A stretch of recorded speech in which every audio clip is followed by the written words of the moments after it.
Igor Žavbi je podpredsednik naše stranke in je tudi podžupan občine Kamnik, ki od mojega odhoda dalje vodi občino Kamnik. Če pa preidem na zasebno plat, moram poudariti, da je tudi prostovoljni gasilec, kar pomeni, da je realen, da je operativen, da ve, da samo z govorjenjem nikamor ne prideš.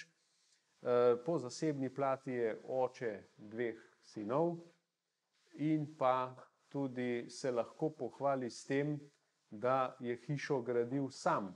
To pomeni, da ve, kaj je investicija, to pomeni, da ve, koliko truda je potrebno, pomeni, da ve, kaj je investicijski načrt, tudi ve, kaj vse, kakšno dokumentacijo vse potrebuješ za to, da zgradiš recimo neko šolo, predvsem pa ve, da samo delo, realna ocena problema, predanost delu, da prinese rezultat.